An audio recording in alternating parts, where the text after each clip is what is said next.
नमस्कार दोस्तों। Post independence India की हमारी सीरीज चल रही थी और आज इसका सेकंड लेक्चर है। फर्स्ट लेक्चर में हमने ये डिस्कस किया था कि किस प्रकार से पटेल और मेनन की जोड़ी ने काफ़ी एफर्ट्स लगाने के बाद में ऑलमोस्ट सभी प्रिंसली स्टेट्स को इंडिया में इंटीग्रेट कर लिया था, 6 स्टेट्स को छोड़ के। उन 6 स्टेट्स की बात करें तो 3 स्टेट ऐसे थे जैसे जोधपुर, ट्रैवनकोर और भोपाल। ये इन 3 स्टेट्स को आज़ादी से पहले यानी 15 अगस्त 1947 से पहले ही इंडिया में शामिल कर लिया गया था और बाकी बचे 3 स्टेट्स जूनागढ़, जम्मू एंड कश्मीर और हैदराबाद। इन तीनों स्टेट्स को आज़ादी मिलने के बाद यानी 15 अगस्त 1947 के बाद में इंडिया में शामिल किया गया था। सभी स्टेट्स के पीछे अपनी अपनी कहानियां हैं, कैसे मेनन और पटेल ने एफर्ट्स लगाए इनको इंडिया में इंटीग्रेट करने के लिए। तो एक एक करके हम सभी स्टेट्स की बात करेंगे। सबसे पहले हम डिस्कस करेंगे जोधपुर। जोधपुर को डिस्कस करने से पहले आपको जोधपुर की ज्योग्राफी समझनी होगी। एक ऐसा स्टेट है जिसका जो बॉर्डर मिलता है पाकिस्तान से मिलता है और हिंदू पॉपुलेशन थी जोधपुर की रियासत में। एरिया काफ़ी ज़्यादा था, ऑलमोस्ट 36,000 किलोमीटर का एरिया था। अब देखिए, जो ये जोधपुर के किंग थे इस चीज़ का फ़ायदा उठा के बार्गेनिंग कर रहे थे दोनों से, इंडिया से भी और पाकिस्तान से भी। जहाँ से कंसेशन मिलेगी उसी देश में ये शामिल हो जाएंगे। अब जिना से इनकी मीटिंग हुई 6 जुलाई को। 6 जुलाई की जिना के इनके साथ में मीटिंग हुई। उस मीटिंग में जैसलमेर के किंग कुमार गिरधर भी थे और यहाँ जो जोधपुर के किंग थे उनका नाम था हनुमंत राव। तो जोधपुर के किंग हनुमंत राव और उनके साथ लगते राज्य जैसलमेर के जो किंग थे कुमार गिरधर, वो मीटिंग में शामिल हुए जिना के साथ में। ये मीटिंग करवाई भोपाल के किंग ने, हमीदुल्ला खान ने। उस मीटिंग में क्या हुआ? उस मीटिंग में जिना ने ऑलमोस्ट एक ब्लैंक चेक दे दिया था जोधपुर के किंग को और कहा कि आप भर लीजिए, जो भी आप भरना चाहते हो, हमें किसी भी कीमत पे जोधपुर चाहिए। तो काफी सारी डिमांड रखी जोधपुर के किंग ने जिना के सामने। जैसे उदाहरण के तौर पे सबसे पहले उन्होंने कहा कि जोधपुर से सिंध की तरफ जो रेलवे लाइन जा रही है वो लाइन हमें चाहिए ताकि हमारी क्राफ्ट को एक मार्केट मिल सके। इसके अलावा अनाज की उन्होंने मांग करी कि उस समय ना जोधपुर में फैमीन था, अकाल पड़ा हुआ था, तो अनाज की मांग करी जिना से। जोधपुर के किंग ने कहा कि हमें अनाज चाहिए। इसके अलावा जोधपुर के किंग ने यह भी कहा कि हमें कराची पोर्ट को यूज करने दीजिए। तो ये सारी बातें जिना ने मान ली। जिना ने कहा कि ठीक है, हम आपकी सारी बातें मान लेते हैं, आप पाकिस्तान में शामिल हो जाइए। उसी मीटिंग में जैसे मैंने अभी आपको कहा, जैसलमेर के राजा कुमार गिरधर भी थे। कुमार गिरधर ने जब जिना ने पूछा कि उनसे कि आप भी शामिल हो जाइए पाकिस्तान के अंदर में, तो जानते हो जैसलमेर के किंग ने क्या पूछा उनसे? उन्होंने सिर्फ जिना से एक ही क्वेश्चन पूछा कि अगर कल को लड़ाई हुई हिंदू मुस्लिम्स के बीच में, अगर हम पाकिस्तान में शामिल होते हैं तो आप किन का साथ दोगे? आप हिंदूज का साथ दोगे या मुस्लिम्स का साथ दोगे या फिर न्यूट्रल रहोगे? जिना के पास में इस बात का कोई जवाब नहीं था। फिर जोधपुर के जो किंग थे हनुमंत राव, इनको भी समझ में आ गया। वो ऑलमोस्ट साइन करने ही वाले थे, वो पाकिस्तान में साइन होने वाले थे, इंस्ट्रूमेंट ऑफ एक्सेशन साइन करने वाले थे। उसी वक्त ये आंसर कुमार गिरधर का ये क्वेश्चन देख के उन्होंने अपना जो डिसीजन था वो डिफर कर दिया। उन्होंने कहा जिना को कि मैं इस पे सोचना चाहता हूं अभी, हालांकि मुझे आपकी सारी जो रियायतें आपने कंसेशंस दी हैं वो मुझे पसंद हैं, लेकिन मैं एक बार जनता और राजमाता से विचार करना चाहता हूं। जोधपुर के किंग के ऊपर में प्रेशर भी था। जो लोकल जो जागीरदार थे वो नहीं चाहते थे कि जोधपुर पाकिस्तान के अंदर में शामिल हो। इसी बीच जोधपुर के किंग हनुमंत राव की मीटिंग हुई माउंटबेटन के साथ में। माउंटबेटन ने उनको कहा कि आप एक बार पटेल से मिल लीजिए। पटेल से मिलने के बाद में हो सकता है कि जो कंसेशंस आपको मिल रही हैं पाकिस्तान की तरफ से, वो सारी कंसेशंस आप पटेल भी आपको दे दें और इंडिया की तरफ से भी आपको वो कंसेशन मिल जाए। तो इनकी मीटिंग हुई पटेल के साथ में। पटेल ने इनको सब कुछ कहा, जो भी चीज जिन्ना दे रहे थे इनको सभी चीज पटेल देने को तैयार हो गए। तो इन्होंने कहा कि पोर्ट कैसे दोगे आप? ये कहते हैं कि हम जोधपुर को कच्छ के पोर्ट से जोड़ देंगे, तो आपको घबराने की आवश्यकता नहीं है। तो इनके ऊपर में दोनों तरफ से प्रेशर आ गया। एक तो सारी रियायतें यहां से मिल रही थी, कंसेशंस मिल रही थी, दूसरी तरफ जागीरदार का भी प्रेशर आ गया इनके ऊपर में। लेकिन फिर भी जो इनका माइंड था काफी वैसिलेट कर रहा था, ये शामिल नहीं होना चाहते थे इंडिया के अंदर में। अगले दिन पटेल से तो देखिए ये सब कुछ लेकर चले गए, सब कुछ जो पटेल ने इनके सामने रखी कि हम सारी चीज दे रहे हैं आपको, ये वादा लेकर चले गए। अगले दिन जब मेनन इनके घर पहुंचे इंस्ट्रूमेंट ऑफ एक्सेशन पे साइन करवाने के लिए, तो एक इस बारे में देखिए कुछ कहानियां हैं। अब कुछ लोग कहते हैं कि इन्होंने हनुमंत राव ने बंदूक तान दी थी मेनन के ऊपर में, क्योंकि इनका दावा यह था कि जो वादे पटेल ने किए थे वो वादे उस पेपर पे वो वादे नहीं थे। बिना वादों के इंस्ट्रूमेंट ऑफ एक्सेशन साइन करवाना चाहते थे मेनन इनसे, हनुमंत राव से, जो कि किंग थे जोधपुर के।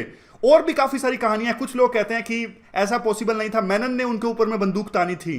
तो ये तो खैर कहानियां हैं। मेन बात यही है कि आजादी से ठीक 3-4 दिन पहले इन्होंने आखिरकार इंस्ट्रूमेंट ऑफ एक्सेशन साइन कर लिया। तो ये कहानी है किस प्रकार से जोधपुर इंडिया के अंदर में इंटीग्रेट हो गया। लेकिन बाद में भी होने, even instrument of accession sign करने के बाद में भी इनका जो मन था वो वैसिलेट कर रहा था कि नहीं। हथियार भी कहते हैं कि इन्होंने इकट्ठा करने स्टार्ट कर दिए थे। इनको लगता था जो साथ लगते राज्य हैं जैसे जैसलमेर या फिर बीकानेर, ये इनका साथ देंगे और हम लड़ाई करेंगे, पाकिस्तान हमको सपोर्ट करेगा, क्योंकि ये जो जोधपुर है एक बॉर्डर स्टेट है तो पाकिस्तान की सेना आसानी से आ सकती है। लेकिन बाद में ऐसा कुछ हुआ नहीं और शांतिपूर्वक जो ये इंटीग्रेशन था वो संपन्न हुआ। अब हम भोपाल के इंटीग्रेशन के बारे में देख लेते हैं, कैसे भोपाल को इंटीग्रेट किया गया इंडिया के अंदर में। भोपाल की ज्योग्राफी की बात करें तो लैंडलॉक्ड स्टेट है, किसी कोस्टल बाउंड्री नहीं मिलती, दूसरे देश से बाउंड्री नहीं मिलती, लैंडलॉक्ड है। और मुस्लिम नवाब रूल कर रहे थे, नवाब का नाम था हमीदुल्ला खान। और पॉपुलेशन थी, हिंदू पॉपुलेशन थी, मेजोरिटी जो पॉपुलेशन थी। क्या चाहते थे ये देखिए, या तो इंडिपेंडेंट होना चाहते थे, आज़ाद होना चाहते थे, या पाकिस्तान के साथ मिलना चाहते थे। मुस्लिम लीग जो थी उसके काफ़ी करीब थे, जिन्ना के काफ़ी करीब थे।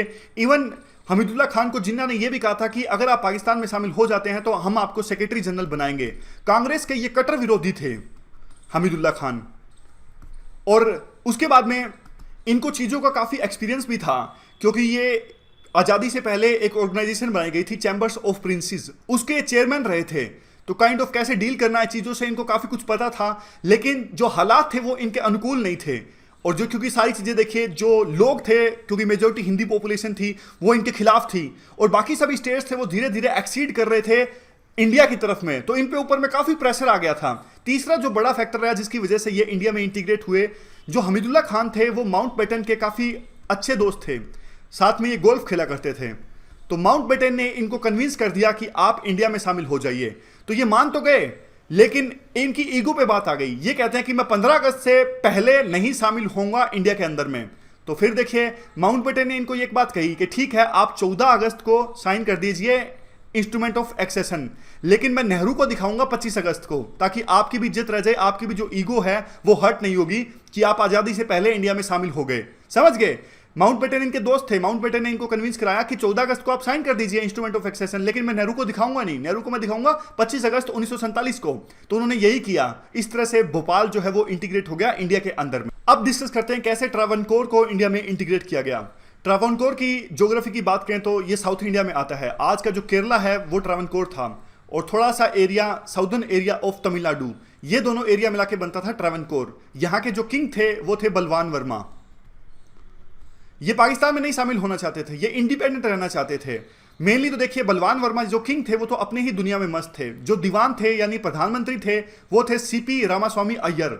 वो, उनको पता था ट्रावनकोर जो है कोस्टल स्टेट है, कोस्टल स्टेट है, इकोनॉमी काफ़ी वाइबल थी। मोनाजाइट के जो काफ़ी सारे रिजर्व्स थे अपना इन्होंने तो बेचना भी स्टार्ट कर दिया था, यानी खुद से एग्रीमेंट करने स्टार्ट कर दिए थे ब्रिटेन वालों से, पाकिस्तान से, कि हम आपको मोनाजाइट के रिजर्व्स बेचेंगे। दूसरी बात यह कि यहाँ पे जो लिटरेसी लेवल थी वो काफ़ी ज़्यादा अच्छी थी। तो इन कारणों की वजह से ये आज़ाद होना चाहते थे, लेकिन लोगों का दबाव था। केरला की जो सोशलिस्ट पार्टी थी उनका काफ़ी प्रेशर था इनके ऊपर में। और हुआ क्या, एक हमला हुआ। सीपी रामास्वामी अय्यर जो बिल्कुल रिजिड थे कि हम इंडिपेंडेंट होंगे किसी भी कीमत पे, उन पे एक अटैक हुआ। 5 दिन तक जब ये हॉस्पिटल में रहे, फिर इनको रियलाइज हो गया कि नहीं, लोगों का प्रेशर काफ़ी ज़्यादा है। यानी ऐसा कहा जाता है कि जो टर्निंग पॉइंट था, जो सीपी रामास्वामी अय्यर पे जो अटैक हुआ था वो टर्निंग पॉइंट था। उसके बाद में उन्होंने एकदम से डिसाइड कर लिया कि नहीं, लोग हमारे खिलाफ हैं और ये अटैक होना उसी बात का एक सबूत है। तो आज़ादी से 3-4 दिन पहले 12 अगस्त के आसपास इन्होंने इंस्ट्रूमेंट ऑफ एक्सेशन को साइन कर दिया और ट्रावनकोर भारत के अंदर में शामिल हो गया। अब बात कर लेते हैं जूनागढ़ को किस प्रकार से इंडिया में इंटीग्रेट किया गया। ज्योग्राफी की बात करें तो गुजरात की कोस्टल रियासत थी जूनागढ़। कराची से इसकी दूरी सिर्फ 325 मील की थी। तो यहाँ के राजा थे महाबत खान। पॉपुलेशन थी हिंदू। कुल पॉपुलेशन थी 6,70,000 और एरिया था 3,337 स्क्वायर मील्स का। तो अब यहाँ के जो राजा थे इनको तो हमेशा की तरह कुछ लेना देना था नहीं इंडिया में शामिल हों या पाकिस्तान को। इनके तो 2 शौक थे, एक एनिमल्स के प्रति इनका प्यार, और एनिमल्स में खास करके डॉग्स के प्रति, कुत्तों के प्रति इनका प्यार। एक बार तो डॉग की शादी पे इन्होंने 3 लाख का खर्चा कर दिया था। जी हाँ, उस समय के 3 लाख सोच के देखिए आप कितने ज़्यादा होंगे। दूसरा शौक था इनका डांस का। ये एक ट्रेंड कथक डांसर थे। लेकिन लेना देना था जूनागढ़ के जो उस समय दीवान थे सानुबाज भुट्टो, जो आपने बेनजीर भुट्टो का नाम सुना होगा। बेनजीर भुट्टो के दादा थे ये सानुबाज भुट्टो। इनको लेना देना था। ये चाहते थे कि हम पाकिस्तान में शामिल हो जाएं, और कोस्टल बाउंड्री थी तो मैनेज भी ये कर सकते थे, ऐसा इनका कहना था। फिर क्या हुआ, 15 अगस्त 1947 को इन्होंने घोषणा कर दी कि हम पाकिस्तान में शामिल होंगे। और हैरानी की बात क्या थी जानते हो? 15 अगस्त को इन्होंने डिक्लेरेशन करी कि हम पाकिस्तान में शामिल होंगे, लेकिन पटेल और नेहरू को पता लगा 17 अगस्त को, 2 दिन बाद पता लगा। लेकिन पटेल एक बात पे श्योर थे, उनको ऐसा लगता था कि जिन्ना जो है वो स्वीकार करेंगे नहीं जूनागढ़ को। इनको लगता था कि जिन्ना आखिरकार क्या करेंगे। जिन्ना ने पूरी डिमांड ही अपनी इसलिए धर्म के बेस पे अलग से देश मांगा था, और जूनागढ़ की जो पॉपुलेशन थी वो हिंदू थी, तो उनको पूरा श्योरिटी थी कि जिन्ना नहीं मानेंगे। लेकिन उसके ठीक विरुद्ध 13 सितंबर 1947 को जिन्ना ने जूनागढ़ की मांग को एक्सेप्ट कर लिया और पैसे भी दिए वहां पे पोर्ट की फैसिलिटी डेवलप करने के लिए, हथियारों की फैसिलिटी डेवलप करने के लिए।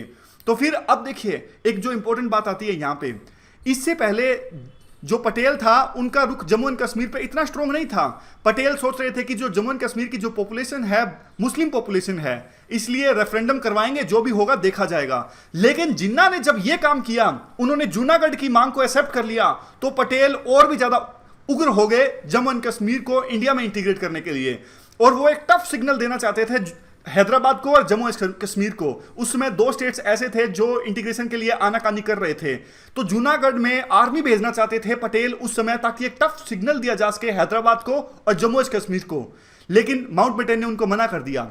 माउंटबेटन ने कहा कि आप ट्रैप में फंस जाओगे, अगर आप आर्मी भेजोगे तो आप ट्रैप में फंस जाओगे। कैसे? क्योंकि जूनागढ़ देखिए किसी काम का नहीं है जिन्ना का, लेकिन जिन्ना क्या चाहते हैं, जब आप वहां पे आर्मी भेज दोगे, मान लीजिए आपने जूनागढ़ के अंदर में आर्मी भेज दी, ठीक है, आपने जूनागढ़ को अपने कब्जे में ले लिया, तो क्या बोलोगे आप वहां पे जाके? आप यूं बोलोगे कि हिंदू पॉपुलेशन है इसलिए हमारा है। तो इसका मतलब तो ये हुआ कि आप जम्मू एंड कश्मीर पे आप अपना हक खो दोगे। वहां पे फिर जिन्ना कहेगा कि जो जम्मू एंड कश्मीर में तो पॉपुलेशन उसी तर्ज पे जैसे आपने जूनागढ़ को हड़पा है, उस हिसाब से तो जम्मू एंड कश्मीर हमारा हो गया, वहां पे तो पॉपुलेशन मुस्लिम है, तो आपको ट्रैप पे फंसने की जरूरत नहीं है। तो फिर पटेल फिर भी माने नहीं। पटेल ने क्या किया, आर्मी को भेज दिया, नाकाबंदी कर दी जूनागढ़ की, यानी बॉर्डर पे काफी सारी आर्मी भेज दी जूनागढ़ के, और एक प्रेशर क्रिएट करने की कोशिश की गई। फिर बाद में मेनन को भेजा गया वहां पे जूनागढ़ के अंदर में, लेकिन जो शाहनवाज भुट्टो थे उन्होंने मिलवाया नहीं मेनन को नवाब से।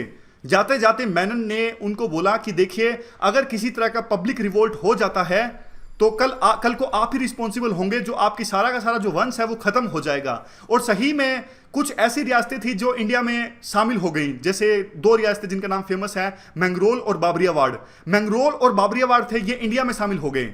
लेकिन इसमें अभी एक और भी ट्विस्ट आता है। जब मंगरोल और बाबरियावाड़ की रियासतों ने यह फैसला लिया कि हम इंडिया में शामिल होंगे, तो जूनागढ़ के नवाब ने वहां पे अपनी आर्मी सेंड कर दी और उन रियासतों पर कब्जा कर लिया। पटेल फिर से मांग करने लगे कि आर्मी हम सेंड करेंगे जूनागढ़ के अंदर में। लेकिन इसी बीच वहां पे लोगों का विरोध स्टार्ट हो गया, पीपल्स रिवोल्ट स्टार्ट हो गया।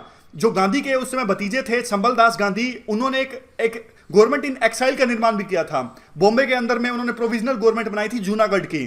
तो एक तरफ तो देखिए जो पूरी नाकाबंदी पहले से की हुई थी, आर्मी हालांकि जूनागढ़ के अंदर आर्मी एंटर नहीं करी थी, पूरी नाकाबंदी की हुई थी, बॉर्डर पे आर्मी तैनात थी उन्हें, लेकिन नवाब को यूं लगता था कि आर्मी किसी ही पल जूनागढ़ के अंदर में एंटर कर सकती है। और दूसरी तरफ लोगों का अंदर से विरोध, बहुत ज्यादा रिवोल्ट होने को था, तो नवाब को डर लगा। नवाब सब कुछ छोड़ के चले गए पाकिस्तान के अंदर में, इवन कुत्तों को भी ले गए। लेकिन आपको हंसी आएगी, सभी कुत्तों को ले गए लेकिन एक अपनी वाइफ और बच्चे को छोड़ के चले गए, ये बात सच है। उसके बाद में बच गए यहां के जो दीवान थे जूनागढ़ के, शाहनवाज भुट्टो। तो शाहनवाज भुट्टो ने जिन्ना से गुहार लगाई कि आप आइए अपनी आर्मी सेंड कीजिए, लेकिन वो बात बिल्कुल सच थी। माउंटबेटन ने बिल्कुल सही कहा था, जिन्ना के लिए जूनागढ़ की वैल्यू नहीं थी बिल्कुल भी। जूनागढ़ तो सिर्फ मोहरा था जिन्ना के लिए। बाद में जिन्ना ने मना कर दिया, कुछ जवाब ही नहीं मिला, काफी समय तक इंतजार किया शाहनवाज भुट्टो ने। फिर बाद में उन्होंने भी शामिल कर लिया। 7 नवंबर 1947 के आसपास उन्होंने फैसला कर लिया कि हम इंडिया में शामिल हो जाएंगे। इंडिया ने फिर और भी चालाकी खेली।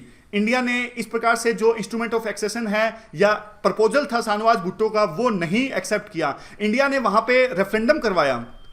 रेफरेंडम में यह डिसीजन आया, क्योंकि 90 सारी पॉपुलेशन तो हिंदू थी, तो ऑलमोस्ट 91% जो पॉपुलेशन थी वो वोट थे वो इंडिया के पक्ष में आए, और इस प्रकार से जो जूनागढ़ था वो इंडिया में इंटीग्रेट हो गया। अब बात कर लेते हैं किस प्रकार से हैदराबाद को इंडिया के अंदर में इंटीग्रेट किया गया। ज्योग्राफी की बात करें तो ऑलमोस्ट 83,000 स्क्वायर माइल्स का एरिया था हैदराबाद का, और इंडिया की सबसे बड़ी रियासत थी। और जो नवाब थे वो मुस्लिम थे, और वैसे पॉपुलेशन 75% पॉपुलेशन हिंदू थी। काफ़ी सारा एरिया आता था। ये जो आज का कर्नाटका मान लीजिए, थोड़ा महाराष्ट्र, थोड़ा छत्तीसगढ़, थोड़ा उड़ीसा, ये सारा एरिया आता था हैदराबाद के अंदर में। तो सोच के देखिए, अगर आज हैदराबाद इंडिया का पार्ट नहीं होता तो इंडिया कितना अधूरा होता। ये आज़ाद होना चाहते थे, और इनकी बस एक ड्रॉबैक ये था कि इनकी जो बाउंड्री थी वो समुद्र से नहीं मिलती थी। और उसके बाद में इनका सारी चीज़ इनके पास में थी, कॉटन वगैरह, वीट वगैरह ये प्रोड्यूस करते थे, लेकिन साल्ट और पेट्रोलियम के लिए ये इंडिया पे डिपेंड करते थे। तो इंडिया ने धीरे धीरे प्रेशराइज करना स्टार्ट किया, लेकिन इन्होंने भी आज़ाद रहने के लिए अपने एफर्ट्स लगाने स्टार्ट किए। इन्होंने लॉबिंग स्टार्ट कर दी। ब्रिटेन में इन्होंने हाईफाई जो वकील थे उनको हायर किया लॉबिंग करने के लिए। इवन जो ब्रिटेन की कंजर्वेटिव पार्टी थी उन्होंने हैदराबाद के नवाब की मांग को स्वीकारा भी। उन्होंने कहा कि हैदराबाद के नवाब की मांग बिल्कुल सही है और हैदराबाद आज़ाद देश होना चाहिए। काफ़ी अमीर थे ये, हैदराबाद के नवाब थे, यूं कहा जाता है कि one of the richest persons of the world थे उस समय के। तो बहुत इन्होंने खर्चा किया। इन्होंने इवन उस समय 8 करोड़ रुपए पाकिस्तान को दे दिए और हथियार भी आने लगे थे पाकिस्तान से। यहाँ पे ना उस समय इनके एक दीवान थे जिनका नाम था कासिम रिजवी। वो बहुत कट्टर मुस्लिम थे। उन्होंने एक फोर्स को ऑर्गेनाइज किया जिसका नाम था रजाकार्स। उस समय देखिए हैदराबाद के एडमिनिस्ट्रेशन में ना मेनली मुस्लिम्स ही थे सभी पोस्ट पे। सिविल सर्वेंट्स जो थे, लोअर जो सर्वेंट्स थे वो सारे, यानी जो हिंदू का रिप्रेजेंटेशन था वो काफ़ी कम था उस समय में। तो रजाकार्स का जो फोर्स था उसका गठन किया था इन्होंने, कासिम रिजवी ने, जो दीवान थे हैदराबाद के। मेन मकसद यही था किस प्रकार किसी न किसी प्रकार से जो नवाब का रूल है उसको मेंटेन रखा जाए हैदराबाद के अंदर में। बाद में रजाकार्स पे काफ़ी आरोप लगे कि इन्होंने लूटपाट की, रेप्स किए, मर्डर्स किए, काफ़ी एट्रोसिटीज़ इन्होंने करी। 2 इंपॉर्टेंट जो एंटिटीज थी वहाँ पे उस समय, एक थी कम्युनिस्ट पार्टी और इसके अलावा जो रोल रहा आंध्रा कांग्रेस का। क्योंकि देखिए ये जो रजाकार्स थे ये फ्यूडल लॉर्ड्स थे, तो ये जो एट्रोसिटीज कर रहे थे वो लेबर पे कर रहे थे। तो कम्युनिस्ट आइडियोलॉजी भी उस समय फैल रही थी। तो काइंड ऑफ ये तो आपको पता ही है ना किस प्रकार से लेते हैं लड़ाई को कम्युनिस्ट वाले। ये सोचते हैं कि ये जो लड़ाई है लेबर की, फ्यूडल लॉर्ड्स के खिलाफ में लड़ाई है। तो इनकी आइडियोलॉजी भी फैलनी स्टार्ट हो गई। आंध्रा कांग्रेस की तरफ से रामानंद तीर्थ थे। रामानंद तीर्थ ने अपनी ही फोर्स ऑर्गेनाइज करी रजाकार्स के मुकाबले के लिए, लेकिन काफ़ी एट्रोसिटीज़ करी रजाकार्स ने उस समय। तो काफ़ी रिफ्यूजीज भी जाने लगे हैदराबाद से इंडिया में, बाकी का जो इंडिया था वहाँ पे रिफ्यूजी क्राइसिस पैदा हो गए थे। तो एक स्टैंड स्टिल एग्रीमेंट साइन किया था इंडिया ने हैदराबाद के साथ में। स्टैंड स्टिल एग्रीमेंट में ये था, स्पेशल स्टेटस दिया गया था। ऐसा स्पेशल स्टेटस नहीं दिया गया था किसी भी दूसरे रियासत को। इंडिया ने इनको कहा हैदराबाद को कि आपके पास में राइट है, आप 20,000 तक की फोर्स रख सकते हो, आप अपने देश में कानून बना सकते हो अपने हिसाब से ही, 3 चीज़ों को छोड़ के, कम्युनिकेशन, डिफेंस और फॉरेन अफेयर्स। इन तीनों में कानून सिर्फ हम बनाएंगे, आप इंस्ट्रूमेंट ऑफ एक्सेशन साइन कीजिए। तो एक प्रकार से तो थोड़ा इन्होंने एक प्रकार से सिग्नल दिए वहां के नवाब ने कि हाँ हम इंस्ट्रूमेंट ऑफ एक्सेशन साइन कर लेंगे, लेकिन कर नहीं रहे थे। वो टाइम मांग रहे थे, फोर्स भेज नहीं रहे थे, क्योंकि ऐसा लगता था कि देखिए इन्होंने धमकी देकर रखी थी हैदराबाद के नवाब ने कि अगर आप आर्मी भेजोगे तो हम पाकिस्तान में शामिल हो जाएंगे। माउंटबेटन इस चीज़ के सख्त खिलाफ थे। माउंटबेटन जाना चाहते थे, वो उनका ये सोचना था कि मेरे जाने से पहले, उस समय इनका टाइम आ गया था, बस वो इंडिया छोड़ के जाने वाले थे। माउंटबेटन को लगता था कि मेरे वहाँ ब्रिटेन जाने से पहले मैं इस इशू को सुलझा के जाऊँ, लेकिन वो आर्मी नहीं भेजना चाहते थे। तो बाद में यहाँ के जो नवाब थे उन्होंने धमकी दी कि हम पूरे इशू को यूएन लेके जाएंगे। यूएन लेके जाएंगे तो फिर पटेल कहां रुकने वाले थे। जब इन्होंने धमकी दी कि हम यूएन लेके जाएंगे, तब उस समय तक ये माउंटबेटन थे वो इंडिया छोड़ के जा चुके थे और इसी चीज का इंतजार कर रहे थे पटेल। जैसे ही माउंटबेटन इंडिया छोड़ के गए तो यहां पे इंडिया ने स्टार्ट किया ऑपरेशन पोलो कह लीजिए, ऑपरेशन कैटरपिलर कह लीजिए, 2-3 नाम है इसके, या कह लीजिए पुलिस फोर्स अपनी भेज दी। तो इस प्रकार से जो हमने हैदराबाद को इंटीग्रेट कर लिया। 5 दिनों तक लड़ाई चली। 5 दिनों के बाद में कासिम रिजवी थी, उनको गिरफ्तार कर लिया गया क्योंकि उन्होंने काफ़ी एट्रोसिटीज़ करी थी। रजाकार्स का फोर्स का गठन इन्होंने किया था जिन्होंने काफ़ी रेप्स, मर्डर किए थे, और जो उनको राज प्रमुख बनाया गया था। जो नवाब थे उसमें उस्मान अली खान, उनको वो राज प्रमुख, यानी आज के टाइम में जो गवर्नर जिसको कहते हैं, वो पदवी दी गई थी। इस प्रकार से हैदराबाद को इंडिया में इंटीग्रेट कर लिया गया। तो इस प्रकार से हमने डिस्कस किया किस प्रकार से 5 स्टेट्स हैं वो इंडिया में इंटीग्रेट किए गए। 2 स्टेट्स जूनागढ़ और हैदराबाद, इनको आज़ादी के बाद में इंडिया में इंटीग्रेट किया गया। और पहले जो 3 स्टेट्स हमने डिस्कस किए, ट्रैवनकोर और भोपाल और जोधपुर, इनको आज़ादी से पहले इंडिया में इंटीग्रेट किया गया। एक स्टेट अभी हमारा रह गया जम्मू एंड कश्मीर, वो हम डिटेल में डिस्कस करेंगे। तो इस प्रकार से हमने डिस्कस किया कि किस प्रकार से पटेल और मेनन के एफर्ट्स से जो रियासतें थे, 562 जो रियासतें थी, उनको शामिल किया गया इंडिया के अंदर में। तो इस डिस्कशन में बस इतना ही। लेक्चर नंबर 3 में हम जम्मू एंड कश्मीर के बारे में डिस्कस करेंगे।